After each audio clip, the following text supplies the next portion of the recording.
सुप्रभात प्रिय विद्यार्थियों, मैं हूं आपकी हिंदी शिक्षिका हिमानी सेन। अब तक हमने शब्द भंडार में से लगभग सभी चीज़ों का अध्ययन कर लिया है। सभी टॉपिक का अध्ययन हम कर चुके हैं, जैसे कि विलोम शब्द, पर्यायवाची, अनेक शब्दों के लिए एक शब्द, युग्म शब्द, ये सब हम पाठ 4 शब्द भंडार से पढ़ चुके हैं। आज जो हम पढ़ने जा रहे हैं वो इस पाठ का आखिरी विषय है, वो है वाक्यांशों के लिए एक शब्द, है ना। तो आइए देखते हैं पहले तो हम कि वाक्यांशों के लिए एक शब्द, इस बात का, इस सेंटेंस का क्या मतलब हो सकता है। इनको हम अनेक शब्दों के लिए एक शब्द के नाम से भी जानते हैं, ठीक है ना। तो ये क्या होते हैं पहले ये देखते हैं। तो आप ये देखिए, पाठ 4 वाक्यांशों के लिए एक शब्द, ये आप अपनी पुस्तक निकाल लीजिए, व्याकरण सुरभि पाठ 4। उसमें से जैसे मैं पढ़ाती जाऊंगी साथ साथ में आप इसका अध्ययन कीजिए, ठीक है। तो पहले देखते हैं कि वाक्यांशों के लिए एक शब्द क्या होता है। वाक्यांश के अनेक शब्दों के स्थान पर एक शब्द का प्रयोग भाषा की कुशलता मानी जाती है। इसका अर्थ क्या हुआ कि मतलब कि जब हम किसी बात को अपनी कहना चाहते हैं तो अगर वाक्यांश के अनेक शब्दों के स्थान पर, यानी कि वाक्यांश मतलब कि वाक्यों के अंश, मतलब अलग अलग शब्दों का प्रयोग जब हम ना करके हम क्या करें, एक शब्द का प्रयोग करें, है ना।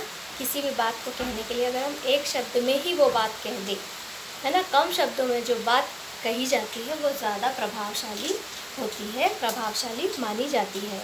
ये हमें इससे ये माना जाता है कि हमारी भाषा पे कितनी अधिक और कितनी अच्छी पकड़ है, कि हम कितने अच्छी तरह से अपनी बात को कम शब्दों में ज़्यादा प्रभावशाली तरीके से बोल सकते हैं या रख सकते हैं किसी के सामने। तो इसमें क्या है कि हम किसी बात को कहने के लिए लंबा चौड़ा कोई व्याख्यान ना देके अगर हम एक शब्द बोलें और सामने वाला समझ जाए कि हम क्या कहना चाहते हैं, तो वो भाषा की कुशलता मानी जाती है। इसका क्या मतलब हुआ, इसका ये अर्थ है कि हम उस भाषा में बहुत ही पारंगत है, मतलब वो भाषा हमें बहुत अच्छी तरह से आती है, इसीलिए उसमें हमें कम शब्दों का प्रयोग करना पड़ता है अपनी बात को समझाने के लिए या दूसरों तक पहुंचाने के लिए। तो ये शब्द कैसे हो सकते हैं ये हम अभी आपको पढ़ाएंगे, आप देखिए, ठीक है ना। तो बुक में आपने देखिए, अपनी पुस्तक में आप पहला शब्द, पहला जो वाक्यांश है, वाक्यांश मतलब कि एक सेंटेंस है, ठीक है ना। वाक्यांश है, ये वाक्य का अंश है, ठीक है ना।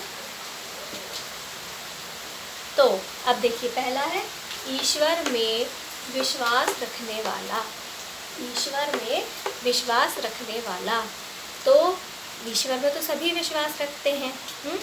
तो अगर मैं ये कहूँ कि राम ईश्वर में विश्वास रखने वाला बालक है, तो इसके स्थान पर मैं क्या कह सकती हूँ, इसके स्थान पर मैं ये कह सकती हूँ कि राम एक आस्तिक है।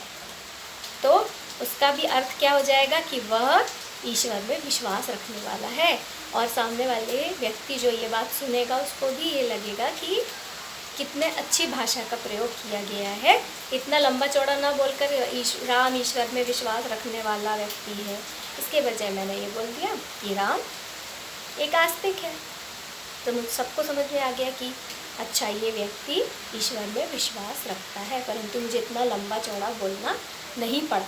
तो ईश्वर में विश्वास रखने वाला, इसको क्या बोलते हैं, आस्तिक। ईश्वर में विश्वास रखने वाले व्यक्ति को क्या बोलते हैं, आस्तिक, ठीक है ना। ये है आस्तिक, ठीक है। और जो नहीं रखता वो होता है नास्तिक, ठीक है। वो इस पर नहीं है, पर मैं आपकी जानकारी के लिए बता रही हूँ। अब दूसरा देखिए, वाक्यांश क्या है, जो जानने की इच्छा रखता हो, जो जानने की इच्छा रखता हो, है ना, मतलब कि जिसको किसी भी चीज़ को जानने की इच्छा रहती है, जो नई नई चीज़ें जानना चाहता है, पता करना चाहता है, उसे हम, उस व्यक्ति को क्या कहते हैं, उसको कहते हैं जिज्ञासु।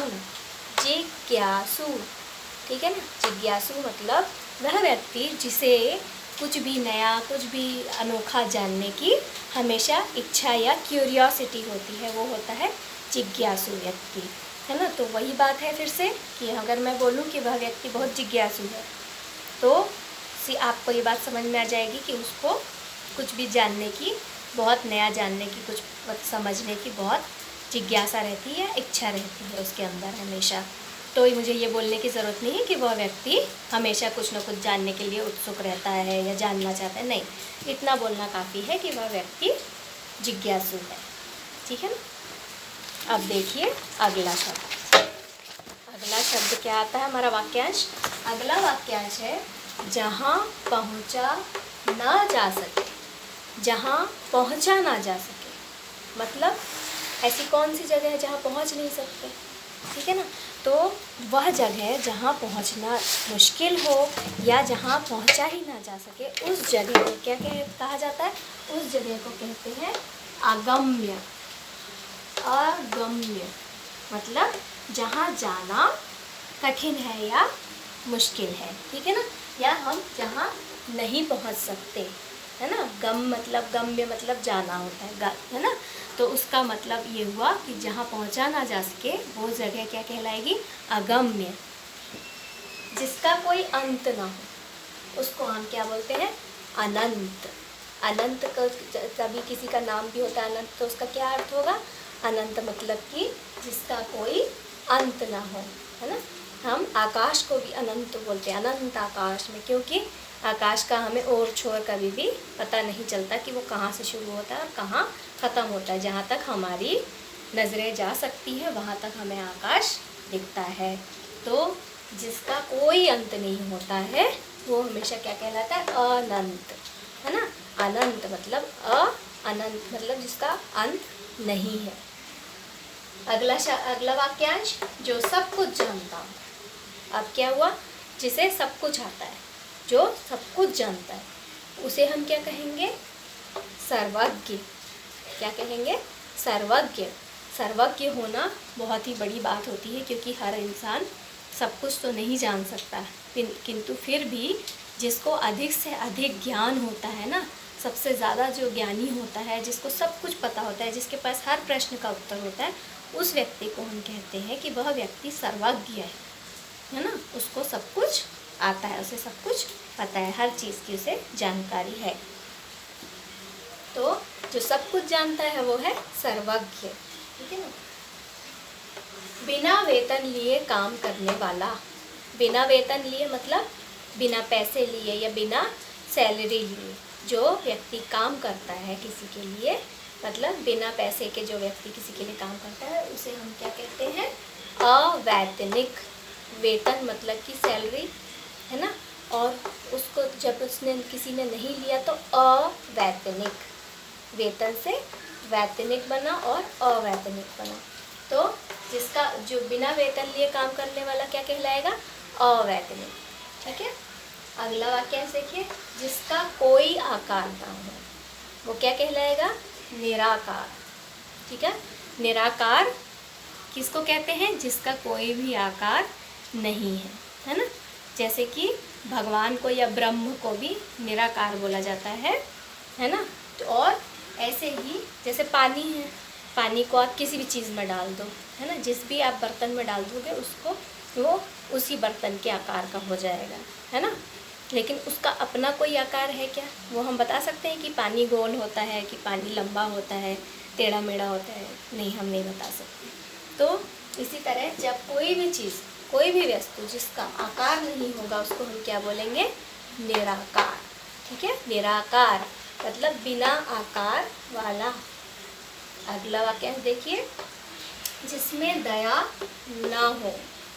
जिसमें दया होती है वो तो क्या कहलाता है? आपको पता ही है, दयालु, है ना।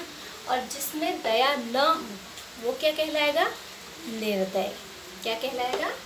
निर्दय, ठीक है ना। निर्दय मतलब जिसके अंदर किसी के लिए भी ज़रा सी भी दया की भावना ना हो, ठीक है ना। जिसके अंदर किसी के लिए भी दया ना हो वो क्या है? वो है निर्दय। जैसे कि कोई व्यक्ति अगर किसी को बुरी तरह से पीट रहा है या जानवरों को बुरी तरह से पीट रहा है तो उसको हम बोलेंगे कि यह व्यक्ति बहुत ही निर्दयी है, इसके अंदर ज़रा भी दया नहीं है ना। और अगर कोई व्यक्ति सबका अच्छा कर रहा है, भलाई कर रहा है, सबका उपकार कर रहा है या किसी को किसी मुसीबत से बचा रहा है, तो उसे हम क्या कहेंगे कि वह व्यक्ति बहुत ही दयालु है। ठीक है ना। तो ये हमने जो देखे 1 से लेके 8 तक, ये हमारे वाक्यांशों के लिए एक शब्द, ये हमारा ऐसे वन का भाग है। ठीक है ना। ये आपको ऐसे वन में आएगा, इसीलिए आपको इसे बहुत अच्छी तरह से पढ़ना है। समझ कर पढ़ेंगे तो आपको याद करने की आवश्यकता नहीं है, कंठस्थ करने की आवश्यकता ही नहीं पड़ेगी। तो आप इसको समझ कर समझने की कोशिश करें और कंठस्थ भी कर सकते हैं तब फिर आसानी से। और इसे तैयार करके रखें अपने ऐसे वन की परीक्षा के लिए। जितना भी आपको अब पढ़ाया जा रहा है, क्योंकि आपके यूटी एग्ज़ाम हो चुके हैं, तो आप इसे अच्छी तरह से समझ के पढ़िए, शंका होने पर प्रश्न पूछिए और फिर इनको कंठस्थ कीजिए, ताकि आपको परीक्षा के समय पे ज़्यादा परिश्रम ना करना पड़े। ठीक है ना। धन्यवाद।